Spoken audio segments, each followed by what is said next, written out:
Hello guys, good morning সবাইকে। সকাল সকালে ছেলেকে নিয়ে রেডি হয়ে গেছিলাম, চলে গেছিলাম জলেশ্বর শিববাড়ির উদ্দেশ্যে।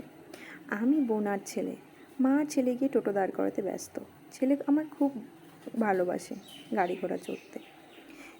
তারপর গেছিলাম গিয়ে পুকুরে একটু জল ঢেলে মাথায় হাত পা ধুয়ে গেছিলাম গিয়ে জলেশ্বর শিববাড়ির মন্দিরে গিয়ে লাইনে দাঁড়াতে, কেননা এই লাস্ট সোমবার ছিল বৈশাখ মাসের লাস্ট সোমবার যেহেতু, তাই একটু ভিড় হয়েছিল, গরমও পড়েছিল প্রচণ্ড। তারপরে কি ভিড় ঠেলে পুজো দিলাম, ভালোভাবে পুজো দিয়েছিলাম ছেলেকে নিয়ে। ছেলেকে মন্দিরে একটু শুইয়ে দিলাম, ছেলে চুপচাপ শুয়েছিল। ওর তো ঘুরতে পারলে খুবই ভালো।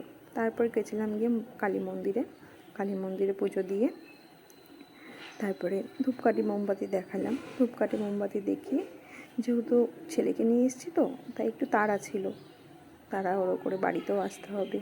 তারপরে টোটো করে বাড়ির উদ্দেশ্যে রওনা দিলাম। বাই। ভিডিওটি ভালো লাগলে সবাই লাইক কমেন্ট করবেন।